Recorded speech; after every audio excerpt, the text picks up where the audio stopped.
Do you want a maybe it's Maybelline Blowout, but only have an It's Totally Target blow dryer? And has natural YouTube convinced you that you need a $400 blow dryer and 37 different products to get results like this on your faulty hair? Well, middle class budgets everywhere can rest assured because I'm going to show you how to get healthy hair that flips, whips, and dips on your command using your rinky dink blow dryer from 2009 and minimal products. You ready? Let's go. First, throw out all prior knowledge of what you think the blow drying process should look like and start on hair that's mostly dry. The best way to do this is to start the morning after wash day. The heck, y'all, I just gave y'all the 4C hack. So thoroughly moisturize and seal your hair with quality products that you already trust.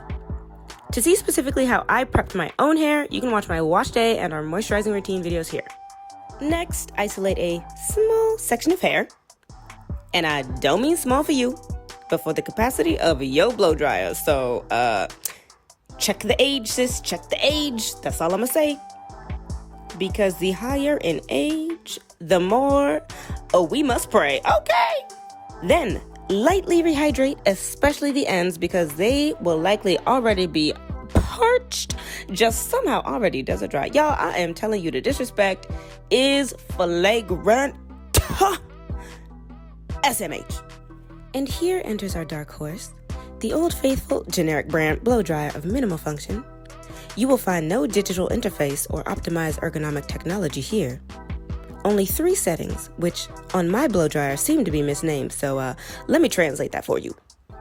We got room temp, we got sauna, characterized by hot heats but snail slow speeds, and then lastly, we got, raging fire. So pick your poison.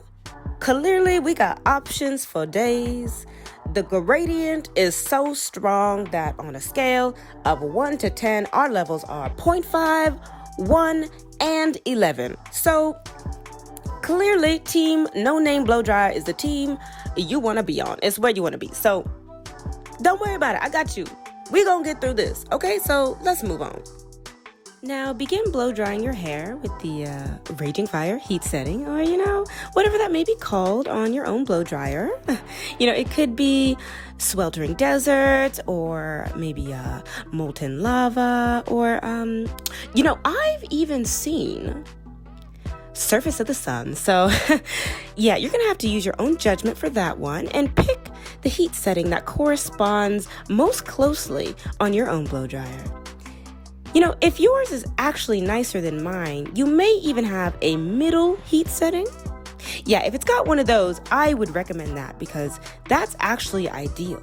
It's just that those of us who are working with those tight budgets, we may have to settle for something closer to, molten core of the earth or something. And, that's okay because we still gonna get a bomb blowout either way, okay? So you'll notice that I'm using the tension method. This is the safest method for our fragile, 4C hair. So throw out your comb attachments unless you're trying to be swimming in your own ends afterward.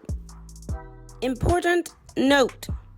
Be sure to stretch out your ends with your fingers and continuously roll the blow dryer over them as you see me doing here. Do not stay stagnant because that could end up being too much heat. So be sure to maintain motion, but concentrate on the ends to ensure that they dry stretched and not curly. After that first run, your hair should be stretched to about this degree. Next, you'll need to detangle since we didn't use any tools while drying. The best option for minimizing breakage would be a wide tooth comb, which I'll show you later on in the video. But on this first section, I used my dyeing Denman. Just to be clear, I do not recommend using the Denman if you have 4C hair. It may be satisfying to see you running through your hair, but it is causing so much breakage.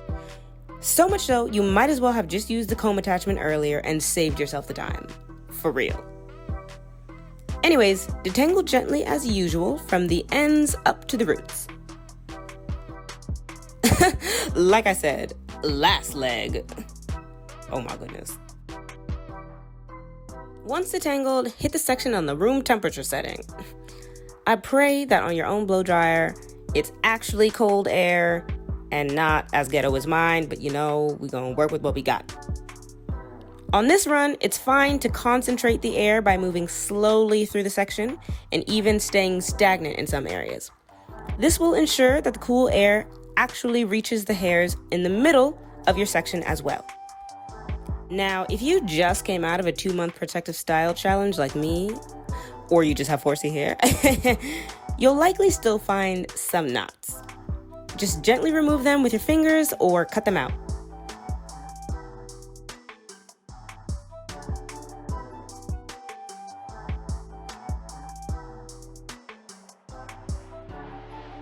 Next, twist it out. I like to trim my ends when blow drying.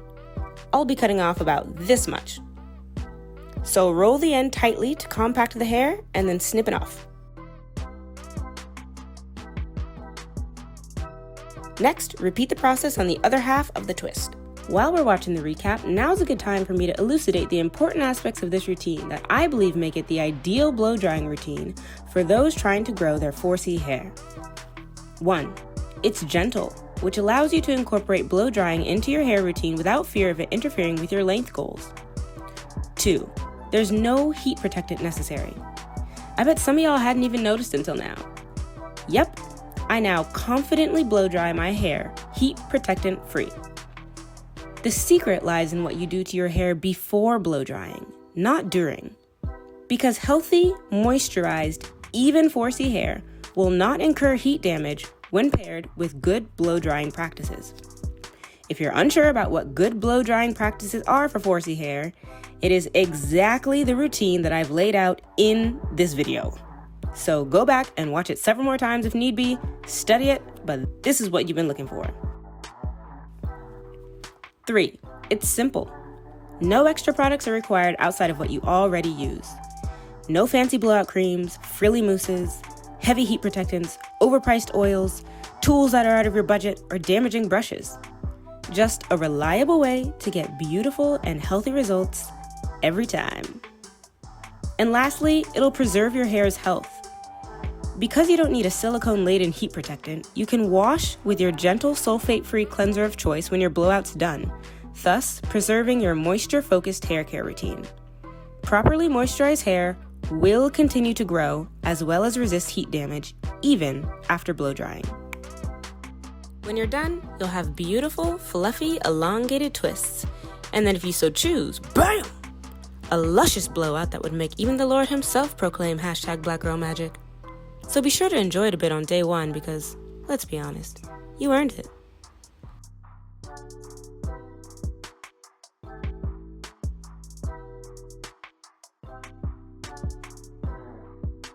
If you'd like to see how I then turned it into this ethereal Bantu knot out that would cause any men in the vicinity to bow down in your wake, then be sure to click on the video on the next screen and watch it when it's out.